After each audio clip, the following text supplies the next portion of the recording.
오늘부터 3장 광고의 학습 과정에 대해서 살펴보도록 하겠습니다. 중간고사는 그 4월 29일 날로 보기로 했으니까 일단 그렇게 아시고요. 제가 공지사항에도 올려놨는데 강의실은 분반 요청을 해놨기 때문에 학교 그 행정팀에서 확정 지어지는 대로 다시 공고를 하도록 하겠습니다. 그 대면으로 중간고사를 보기로 했기 때문에 강의실 배정이 되면 말씀드리도록 하겠습니다. 오늘부터 광고의 학습 과정에 대해서 살펴보도록 하겠습니다. 우선 이 학습 과정이라는 것은 광고에 있어서 학습의 원리가 어떻게 적용되는지, 그래서 일단 기본적인 학습 이론에는 어떤 것들이 있고 그 이론들의 내용이 뭔지는 먼저 살펴보도록 할 거고요. 근데 여기서 이제 학습 이론을 우리가 뭐가 있다는 정도로는 살펴봤는데 그 학습 이론들 각각을 다 깊이 있기 때문에 여러 개론 학습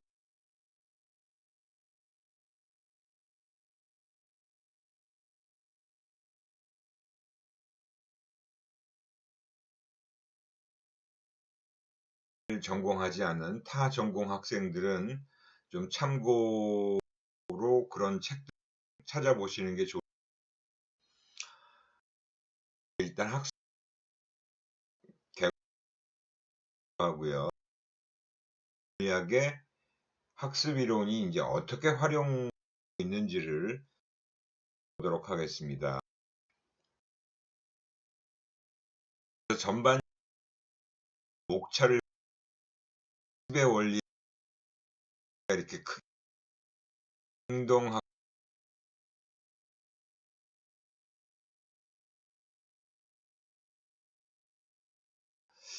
그 행동 학습이라는 것은 대표적인 현적 조건화, 조건화 할 겁니다. 가지가 가장 그 어떻게 보면 대표적인 라고 하는 변화가 이루어질 얘기하는 거예요. 그리고 이제 마지막에 이제 사회학습이라고 하는 부분을 살펴볼 텐데 이거는 흔히 우리가 일반적으로 잘 알고 있는 내용입니다. 모방학습이다. 또는 대리학습, 관찰학습 이렇게 얘기하는 내용으로 구성되어 있다라고 보시면 돼요. 그래서 우리가 여기서 반드시 알아야 될 내용은 이 학습 원리가 광고에 어떻게 적용되는지를 여러분들이 잘 이해하는 게 주된 목적이라고 보시면 됩니다. 우선 첫 번째 이제 학습의 원리를 좀 살펴보도록 할 겁니다. 과연 학습이라는 게 뭐냐?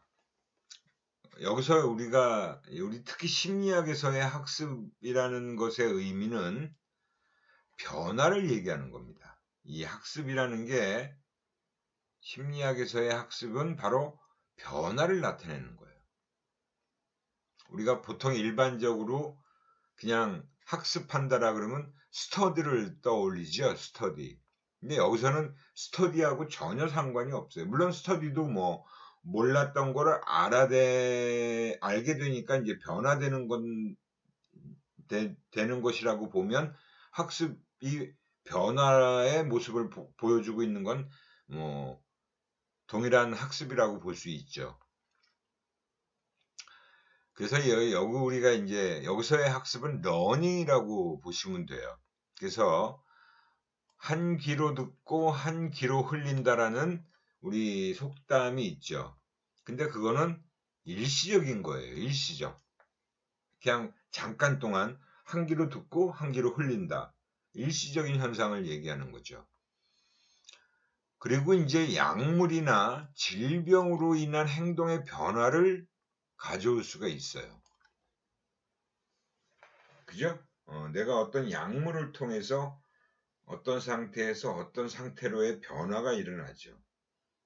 근데 그거는 학습이라고 하지 않습니다. 그건 학습이 일어났다라고 보지 않아요. 약물에 의해서 변화가 생긴 거죠. 또 병이 걸려서 질병으로 인한 행동의 변화도 학습이 아닙니다. 그러니까 여기서 우리가 얘기하는 학습이라는 것은 경험이나 훈련의 결과로 일어나는 행동상의 비교적 영속적인 변화를 얘기하는 거예요. 비교적 영속적인 변화. 그러니까 한번 변하면 영구적으로 지속된다라는 거죠. 그죠? 이게 일시적인 변화를 학습이라고 보지 않아요. 그러나 학습된 것이 항상 행동적으로 수행되는 것은 아니다. 이런 경우를 뭐라 그럴까요? 우리가 잠재되어 있다가 나도 모르게 어떤 상황에서 행동으로 유발되는, 행동으로 나타나는 경우가 있죠. 그건 잠재된 것이에요. 잠재학습이겠죠, 그거는. 그래서 이제 학습이라는 것에 우리 심리학적인 정의는 과거 경험의 결과로 생긴 행동 또는 정신 과정상의 비교적 영속적인 변화다. 이게 이제 우리 심리학에서의 학습에 대한 정의라고 보시면 돼요. 가장 단순한 학습 유형을 두 사건 간의 연관성을 학습하는 것이에요. 그래서 그거를 우리가 연합이라고 합니다. 연합. 연결시킨다라고 볼 수도 있고요. association이라고 용어를 사용하고 있죠. 그래서 한 사건과 다른 한 사건을 연합시키는 거, 연결시키는 거, 이게 바로 학습의 가장 기본적인 원리라고 보시면 돼요. 이 심리학에서의 학습이라는 원리가 광고에 어떻게 적용되느냐. 그래서 광고 심리학에서의 학습은 뭘 얘기하느냐 하는 부분인데, 어떤 대상에 대해서 기존에 가지고 있지 않았던 새로운 가치나 새로운 행동을 심어주는 과정이다. 그게 사실은 이제 광고가 하는 역할이잖아요. 그죠? 생각지 못했던 거, 기존에 가지고 있지 않았던 새로운 가치나 행동을 심어주는 과정이 바로 이제 학습이에요. 경험에 의해서 비교적 영속적으로 나타나는 행동상의 변화. 이런 부분을 또 역시 광고가 일부 역할을 하고 있죠. 그죠? 그래서 근데 이 경험이라는 게 소비자, 학습자가 직접 겪지 않고 관찰과 또는 간접적 또는 대리적인 방법으로도 가능하다라는 것입니다. 이 경험이라는 게 꼭 내가 직접 경험하지 않아도 우리가 그냥 TV를 통해서 간접 경험하는 것도 사실은 학습이 일어나죠. 그게 학습되어진다는 겁니다. 그게 이제 사회적 학습, 사회학습, 관찰학습, 모방학습이라는 것이잖아요. 그죠? 광고에서 학습이라는 것은 소비자들의 의식이나 생각과는 상관없이 어떤 행동이 저절로 일어날 수 있게 만든다는 거예요. 그게 바로 이제 광고의 힘이라고도 볼 수 있죠. 광고의 힘인데 그 광고 안에 숨어 있는 원천적인 기본적인 힘은 바로 이 학습에 의해서 이루어진 것이다라고 보시면 됩니다. 그래서 자신이 그 제품을 왜 구매해야겠다는 명확한 의식이 없이도 저절로 그냥 구매하게 되는 경우를 말하는 경우인데, 여러분들도 그럴 때가 있잖아요. 이건 내가 왜 구매해야겠다라는 어떤 생각 없이 그냥 사게 되는 거. 그런 경우들도 많죠. 그죠? 그냥 무의식적으로 사는 거예요. 뭐 습관적인 구매도 그렇고, 또 충동적인 구매도 그렇고, 특별한 생각이 없이 그냥 사는 경우죠. 그냥 갑자기 불현듯 이게 사고 싶어지는 경우도 있잖아요.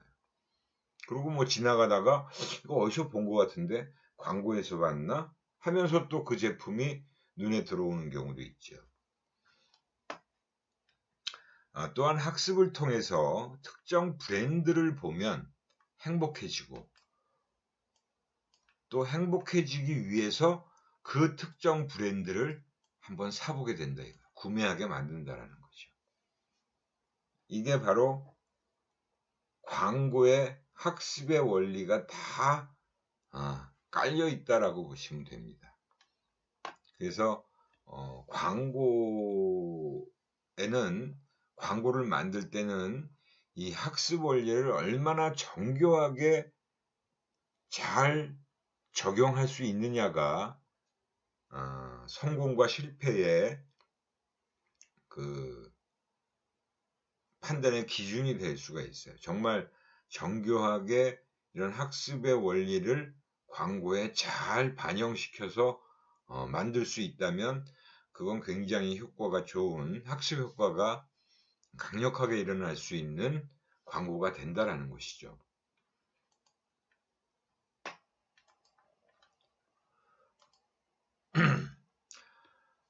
그래서 이제 우리가 학습의 원리에서 여기서 이제 러닝이다라고 아까 말씀드렸잖아요. 학습, 러닝이다.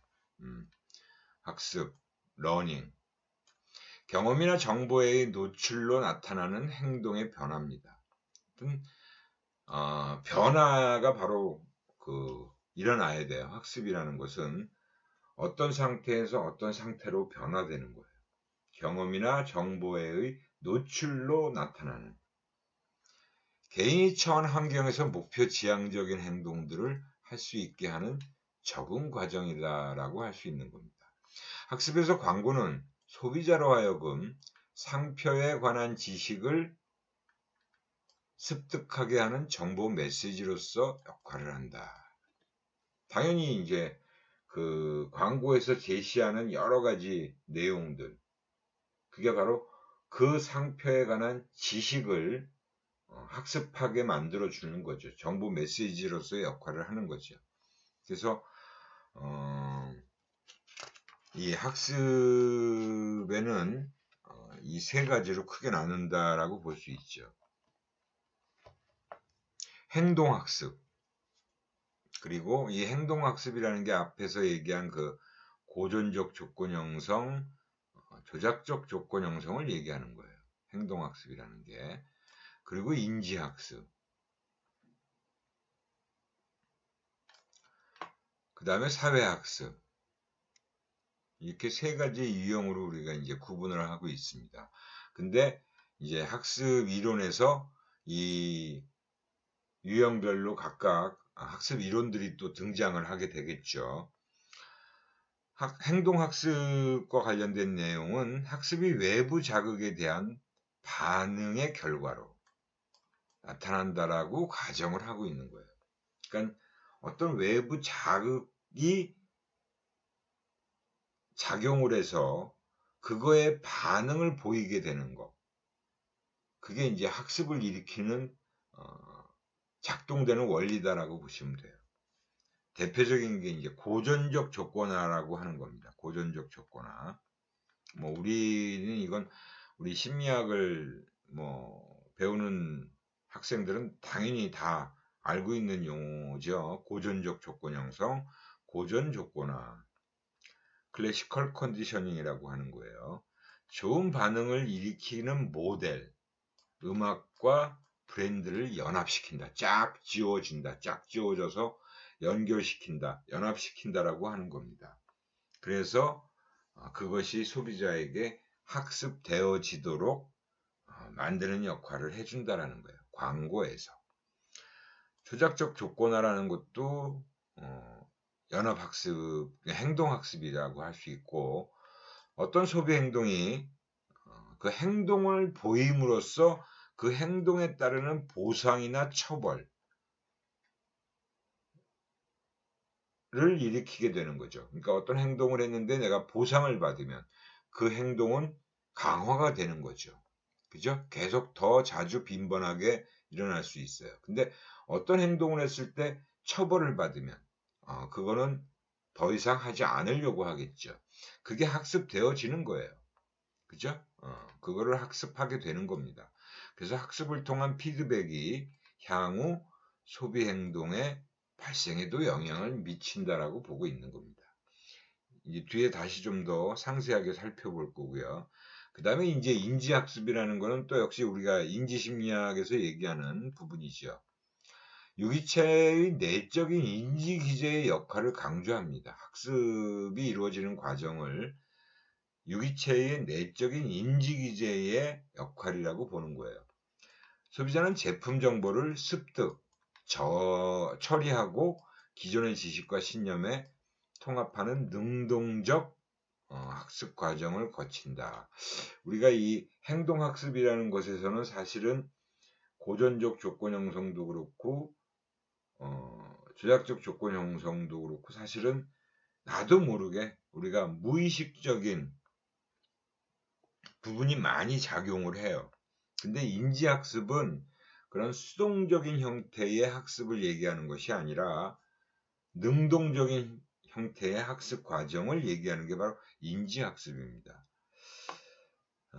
잠재적으로 강화에 대한 이제 기대라는 것이 형성돼요. 그리고 동기도 작동을 시키게 되죠. 강화에 대한. 내가 이렇게 하면 강화가 따라올 것이다라고 기대, expectation을 형성하게 되죠. 그런 게 바로 이제 학습되어지는 과정에서 나타난다라고 보는 거예요. 그다음에 사회학습은 다른 사람의 행동을 모방하거나 관찰함으로써 학습이 이루어집니다.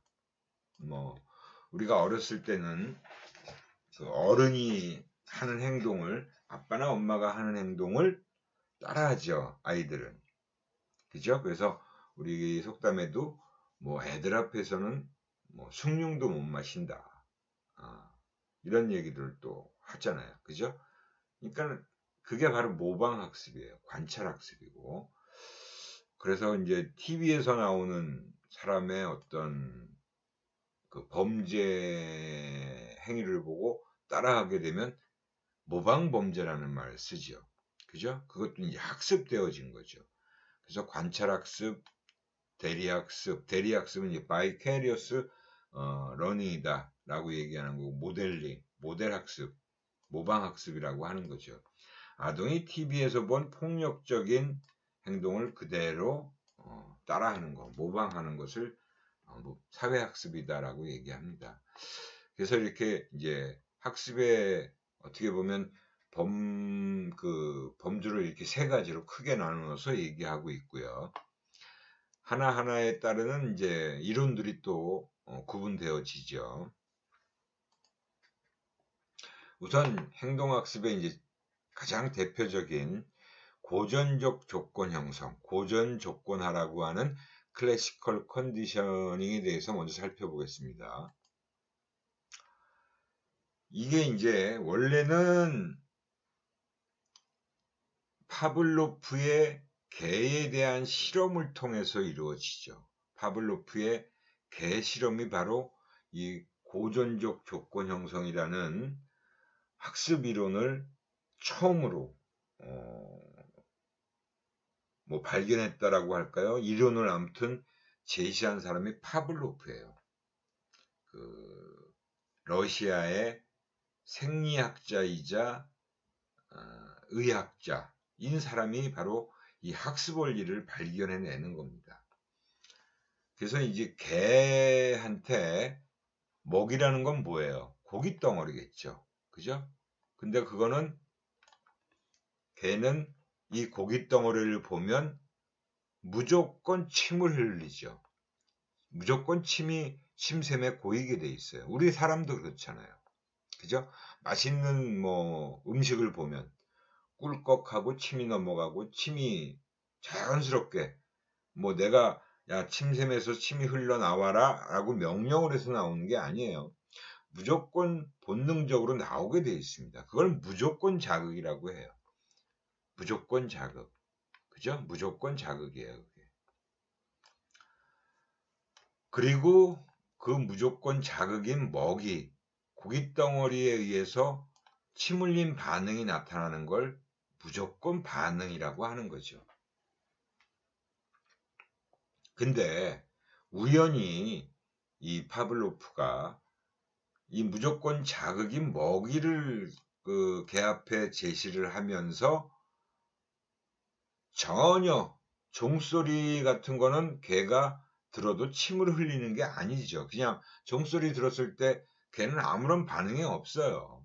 중립적인 자극이에요. 그래서 이걸 중립적인 자극이라고 하는 종소리를 울려줍니다. 고깃덩어리인 먹이를 제시하면서 중립자극인 종소리, 아무런 반응을 보이지 않는 자극이 바로 중립자극이에요. 그래서 그 종소리를 울려주고 뭐 무조건 자극인 먹이, 고깃덩어리를 당연히 개가 보니까 이때도 역시 무조건 반응을 또 그대로 보이겠죠. 침 흘리는 반응이에요. 그죠? 침 흘린 반응이 나타납니다. 근데 그걸 여러 번 반복하고 났다가 이제는 먹이는 제시하지 않아요. 그래서 고깃덩어리를 개 앞에 내놓지 않은 상태에서 그냥 종소리만 울려주는 거예요. 조건 자극이었던 종소리만 울려줬더니 종소리를 울렸는데도 개가 침을 흘려요.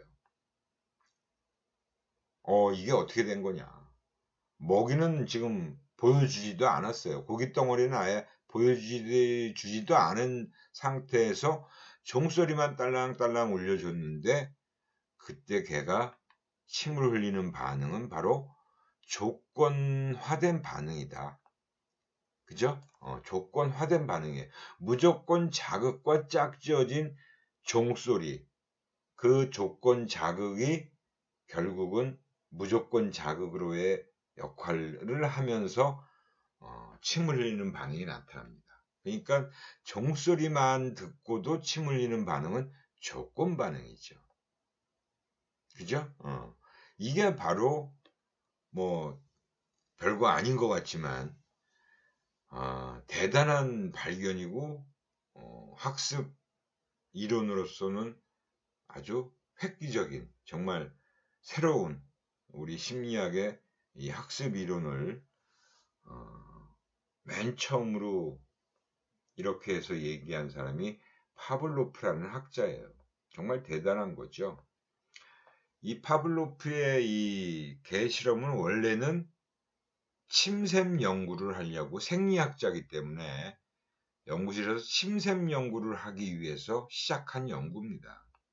그런 실험을 이제 세팅을 해놓고 한 거예요. 근데 이게 바로 우리 학습 심리학의 가장 기본이 되는 이론으로서 고전적 조건 형성이다라는 원리가 여기서 등장을 하게 됩니다. 그래서 우리는 이런 고전적 조건 형성의 원리인 파블로프의 실험 그 원리를 소비자 행동에다가 그대로 또 적용을 할 수가 있잖아요. 소비자 행동에다가. 광고에다가 그대로 적용을 하는 겁니다. 보통 우리가 일반적으로 멋진 배경이나 즐거운 음악을 들으면 어때요? 기분이 좋아진다는 건 뭐 누구나가 대부분 다 그렇잖아요. 그죠? 즐거운 음악을 듣고 그러면 멋진 배경이 보이면 기분이 좋아져요. 그거는 뭐 어떤 조건이 있어서가 아니라 그냥 무조건 대다수의 많은 사람들이 무조건 반응을 보이죠. 기분 좋은 무조건 반응을 보여요. 그죠? 근데 이러한 그 무조건 자극인 즐거운 음악이나 멋진 배경과 함께 중립자극이었던 아무런 반응도 보이지 않는 어떤 제품이나 브랜드, 뭐 어떤 제품일 수도 있고 브랜드가 될 수도 있는 그것을 계속 짝지워주는 거예요. 즉 멋진 배경에다가 그 제품을 딱하니 갖다 놔요. 멋진 배경과 어울리게끔. 그리고 즐거운 음악도 같이 백그라운드 뮤직이다, BGM이다 라고 해서 거기에 같이 음악도 들려줍니다. 그래서 우리가 CM송이다. 그죠? CF에 나오는 음악이다. 그래서 CM송으로도 꽤 많은 사람들에게서 회자되는 노래들이 꽤 많죠. 그죠? 요즘은 그렇게 CM송이라는 게 별로 그렇게 두각을 나타내지는 않아요. 근데 예전에는 광고에 그런 CM송이 곁들여진 광고가 굉장히 많았어요. 지금은 거의 팔지 않는 음료일 거예요. 근데 그런 음료 관련된 광고에서도 CM송이 꽤 유명한 게 있었습니다. 아무튼 그래서 이제 이런 즐거운 음악이나 멋진 배경과 함께 중립자극인 제품을 짝지워 주면 기분 좋은 반응이 나타나는 거는 그 즐거운 음악이나 멋진 배경 때문에 즐거운 기분 좋음이 나타나요. 그것도 역시 무조건 반응이죠. 그때는. 근데 이제는 그런 광고 제시하지 않은 상태에서 조건 자극인 제품을 딱 제시했는데 그 제품을 보니까 그 음악이 생각나고 그 멋진 배경이 떠올라요. 그죠? 그러니까 그게 결국은 기분 좋은 반응을 일으키더라는 거예요. 그 제품이. 그건 바로 조건 반응이죠. 조건 자극에 의한 반응이에요. 이게 바로 이 고전적 조건 형성의 원리가 그대로 광고에 적용된 예들인데 우리가 일반적으로 지금 만들어진 광고들을 접하고 있는 광고들 중에 아마도 거의 모든 광고가 다 이 원리를 다 이용하고 있다라고 보시면 됩니다. 딱히 꼭 이렇게 이 고전적 조건 형성의 원리를 이용하지 않는 그런 광고도 있겠지만 한 적어도 80% 이상은 다 이러한 원리에 의해서 광고 효과가 다 일어나고 있다라고 보시면 돼요. 그래서 광고에 대한 태도, 소비자의 태도 형성을 시켜주고 호감을 일으켜주고 그 광고로 인해서 형성된 소비자 태도가 호감도가 브랜드에도 형성되어지는 그런 과정이 바로 고전적 조건 형성의 원리가 작용을 해서 그렇게 되고 있다라고 보시면 됩니다. 그죠? 우리 그 파블로프의 개실험에서 1단계는 바로 음식, 고기 덩어리였죠. 무조건 자극에 의해서 무조건 반응이 일어나는 1단계. 또 음식 무조건 자극을 제시하면서 종소리를 울려주는 건 바로 조건 자극이었어요. 그래서 또 그때 나타나는 침 흘린 반응은 또 역시 무조건 반응, 고기 덩어리를 보고 흘리는 반응이었죠. 근데 음식을 제시하지 않고 고기 덩어리를 제시하지 않고 종소리만 울려줬는데도 걔는 침을 흘려요. 이게 바로 조건 반응이다. 광고에 그대로 적용한 예가 우리 교재에도 요 아웃백 스테이크 광고에 대한 내용 설명을 해놨습니다. 그죠? 이게 다 그 메뉴와 관련된 것들을 연상시키는 이런 장면들을 보여줘요.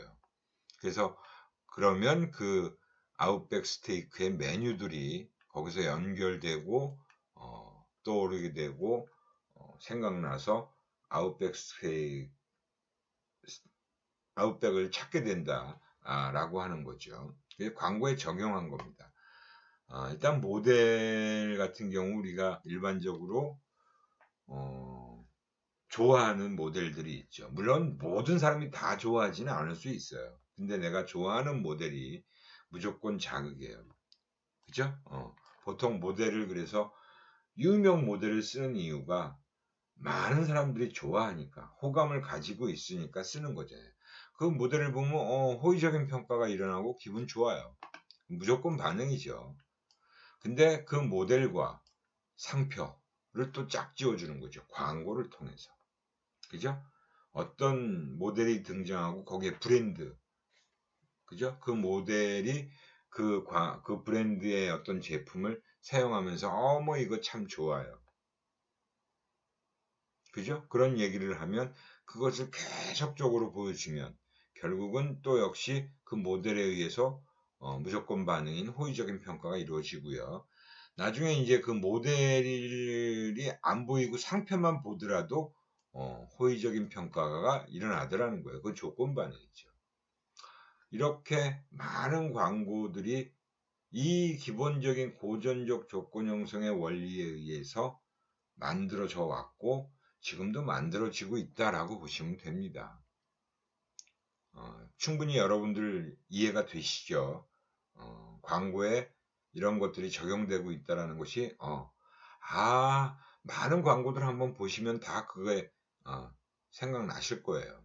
이 원리가 적용되고 있다라는 것이 충분히 이해가 되실 겁니다. 뭐 고전적 조건화의 어떤 실증적인 연구를 한 학자들도 꽤 많습니다. 그래서 거언이라는 학자가 1982년도니까 꽤나 오래되죠. 제가 대학 다닐 때니까 그 고전적 조건화를 소비자 행동에 적용했던 연구예요. 실제로 실험을 통해서 이런가. 그래서 이제 함께 제시된 볼펜, 좋아하는 음악과, 그죠? 그 다음에 싫어하는 음악이 있어요. 그래서 좋아하는 음악과 함께 제시된 볼펜을 선택하는 사람들이 꽤 많잖아요. 그죠? 근데 싫어하는 음악과 함께 제시되지 않은 볼펜을 선택하는 사람들이 그러니까 함께 제시되지 않은 볼펜, 그 좋아하는 음악과 싫어하는 음악과 함께 제시되면 선택하는, 좋아하는 음악과 제시된 거는 선택하는 사람들이 이만큼 많고요. 그 다음에 싫어하는 음악과 함께 제시된 볼펜은 선택 안 한다는 거죠. 그리고 이 경우에는 싫어하는 음악과 함께 제시되지 않은 볼펜을 선택하는 비율이 훨씬 높다는 거예요. 그러니까 그만큼 그 음악의 영향이라는 게 굉장히 크게 작용하고 있다는 걸 보여준 거죠. 그죠? 그 외의 실험들도 있어요. 그래서 중립적인 자극인 상표를 그냥 보여준 집단과 아름다운 바다 장면과 연합해서 보여준 집단의 상표 선호도를 비교했더니 이 아름다운 바다 장면과 함께 보여준 상표의 선호도가 더 높게 나타나더라. 이거는 아마 쉽게 실험을 할 수 있는 그런 연구라고 보시면 됩니다. 이미 이렇게 오래전에 연구들이 다 이루어졌다는 거죠. 그래서 우리가 이 고전적 조건 형성의 원리는 우리 일상생활에서도 굉장히 우리 인간들한테 많은 그 영향을 미치고 있고요. 실제로 우리가 이 고전적 조건 형성의 원리에 의해서 나도 모르게 학습되어지는 것들이 굉장히 많다라고 생각하시면 됩니다. 그래서 이 고전적 조건 형성이 이루어지려면, 조건 형성이 이루어지려면 어떤 자극 특성이 이런 경우에 더 잘 발생되어진다라고 보시면 됩니다. 무조건 자극이 강할수록 조건화는 더 왕성하게 돼요. 그러니까 무조건 자극이라는 건 뭐예요? 우리가 본능적으로 반응을 보이는 자극이에요. 그죠? 본능적으로 맛있는 거 보면 침을 막 흘리지. 그죠? 그리고 우리가 길거리를 지나가는데 아주 멋있는 남자나 여자가 지나가면, 특히 멋있는 여자가 지나갈 때 남학생들, 남자들은 고개가 나도 모르게 그냥 이렇게 돌아가잖아요. 시선이. 그죠? 근데 이제 뭐 여성분들도 아마 멋있는 남자가 지나가면 조금 돌아보는 경우가 있을 거예요. 근데 막 대놓고 막 돌아가는 게, 그러니까 막 의식적으로 좀 안 돌리려고 하는 경우도 있겠죠. 근데 그렇게 돌아가는 건 어떻게 보면 그냥 본능적인 반응이에요. 그냥 그런 무조건 자극에 의해서 조건 형성이 이루어질 수밖에 없다는 거죠. 그래서 무조건 자극이 강할수록 훨씬 조건화는 더 잘 된다. 그 다음에 무조건 자극과 조건 자극 간에 서로 관련성이 높을수록 또 역시 조건화가 잘 이루어지겠죠. 당연히. 그래서 그런 얘기예요. 그러니까 아름다운 음악, 뭐 멋진 배경과 잘 어울리는 어떤 브랜드, 제품이라면 훨씬 더 조건 형성이 잘 될 거라는 거죠. 그다음 반복 노출은 조건 자극과 무조건 자극 연합 강도를 증가시킨다. 그러니까 연합 강도라는 게 이제 짝지워질 때의 그 강도를 얘기하는 거죠. 근데 반복 노출이라는 건 뭐예요? 여러 번 자꾸 보여주는 거죠. 그래서 반복 노출이 계속 이루어지면 이루어질수록 연합 강도는 증가될 수밖에 없겠죠. 그다음에 자극 간 제시 간격이 짧을수록 조건화가 잘 됩니다. 제시 간격이. 그러니까 무조건 자극인 고기 덩어리하고 종소리. 그러니까 고기 덩어리를 딱 제시해 놓고 걔가 그걸 보고 막 침을 흘리고 있는데 한참 있다가 종소리를 들려주고 나면 형성은 되긴 될 거예요. 근데 나중에 그 종소리만 들려줬을 때 침을 흘리는 강도가 되게 약하다라는 거죠. 근데 고기 덩어리하고 거의 동시에 종소리를 같이 울려줘요. 그 동시에. 그러면 훨씬 더 조건화가 빨리 이루어질 거예요. 그래서 우리가 이제 이 자극 제시 간격이 4가지 조건이 나와 있는 것도 우리가 다 배웠을 겁니다, 여러분들. 그 다음에 소고라는 현상도 있죠. 소고라는 현상. 그죠? 소고라는 현상은 뭘 보고 소고라 그럴까요? 그러니까 소고는 없어진다는 뜻이잖아요. 즉 무조건 자극 없이 그냥 고기 덩어리를 제시하지 않고 종소리만 계속 울릴 때 처음에는 걔가 침을 흘리는데 어느 순간 침을 더 이상 흘리지 않게 되는 순간이 있어요. 그게 바로 소고가 됐다라는 겁니다. 즉 조건화가 사라진 겁니다. 그죠? 그러니까 결국 쉽게 생각하면 종을 울리고 고기 덩어리를 제공하면서 보여주면서 종소리를 울리고 같이 막 울렸을 때 얘가 침을 막 흘렸을 거 아니에요. 근데 고기 덩어리 이제 없이 종소리만 막 또 들려주면 처음에는 걔가 막 침을 흘려요. 근데 어느 순간 고기가 안 나와. 고기가 나올 거라고 얘는 예상과 기대를 가지고 있는데 안 나와요. 그러면 이거 내가 속았구나. 고기가 안 나오네. 침이 딱 끊어지더라는 거죠. 종소리만 계속 울릴 경우에. 그게 소고라는 겁니다. 그다음에 이제 잠재적 억제다라는 얘기는 제품에 대한 사전 경험이 많을수록 조건 형성이 사실은 잘 발생하지 않아요. 새로운 것이면 오히려 조건 형성이 잘 일어날 수 있는데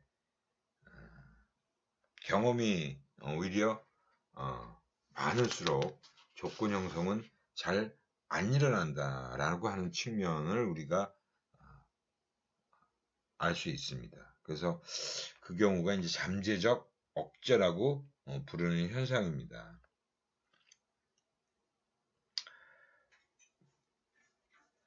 조건 형성이 일어나기 전에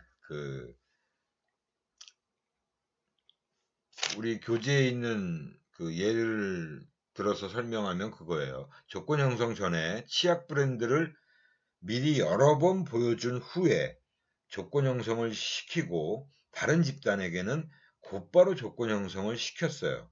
그러면 노출 집단의 치약 브랜드에 대한 선호도는 통제 집단의 선호도보다 낮았다라는 겁니다. 그죠? 미리 사전에 그런 거를 접한 사람들에 대한 그 선호도가 아무래도 그 기존 제품보다는 신제품의 경우에서 더 효과적인 형성이 일어나더라는 거예요. 더 효과적으로 작용하더라는 거죠. 그건 아마 여러분들이 다 경험해 본 것일 수가 있어요. 익숙하고 그죠? 어떤 새로운 자극에 대해서는 호기심과 뉴니스라는 거에 대한 신기함이라는 것 때문에 조건 형성이 더 잘 일어날 수가 있습니다. 더 거기에 이제 신경을 많이 쓰는 부분이 있잖아요. 근데 사전 경험이 많을수록 오히려 조건 형성은 잘 발생하지 않아. 이미 내가 익숙해져 있는 경우에는 그죠? 그 다음에 이제 소비자 특성도 좀 살펴볼 필요가 있겠죠. 그래서 광고에 사용되는 무조건 자극은 소비자의 욕구 특성과 관련이 있어야 된다. 그러니까 아까도 얘기했지만 본능적으로 우리가 반응을 보이는 자극을 사용하는 것이 가장 좋아요.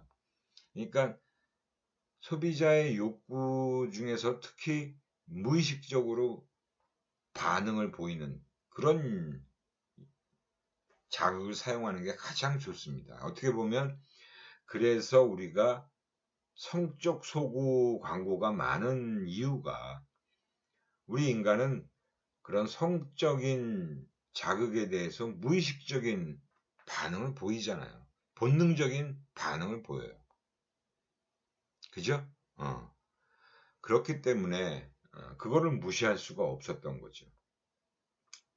일단 그런 부분이 일단 작용하고 있다. 무조건 자극의 특성은 그래야 된다. 그래서 이제 뭐 성공한 CEO는 성인의 자아실현 욕구를 자극하지만 사실 그건 어린아이에게는 없는 거죠. 어린아이는 그런 거는 사실 없잖아요. 인지적 과정에 개입이 없는 감정 조건화가 빈번하게 일어날 수 있다. 그러니까 이건 무슨 얘기냐면 소비자 특성 중에서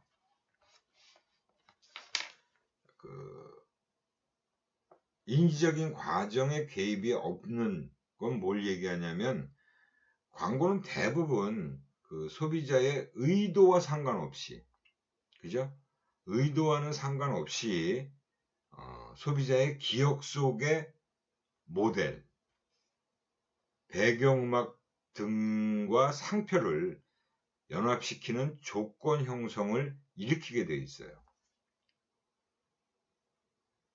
소비자가 의도한 바가 아닌 거라는 거죠. 그러니까 거기에는 인지적 과정의 개입이 작용되지 않았던 겁니다. 그냥 바로 감정적인 조건 형성이 일어나고 있는 게 다반사다라고 보시면 돼요. 그게 일반적이다라고 보시는 거죠. 그러니까 인지적인 건 뭐예요? 생각하고 내가 이게 좋은가 싫은가 뭐 이런 것들을 판단하고 처리하고 막 그런 과정이 인지적인 과정이잖아요. 그런 인지적인 과정에 개입이 안 된 상태로 그냥 감정 조건화가 일어나는 것이다라고 보시면 되죠. 또 이제 마지막으로 소비자 관여가 낮을 때 더 효과적으로 형성된다. 이것 또한 마찬가지예요. 관여도가 낮은 경우가 우리가 그냥 별 생각 없이 그죠? 막 그거에 내가 중요하니까 막 신경 써서 뭔가 적극적으로 능동적으로 처리하려고 하는 그런 상태에서는 오히려 효과가 발휘가 되지 않아요. 그래서 저관여일 때 훨씬 효과적으로 작용한다라고 보시면 됩니다.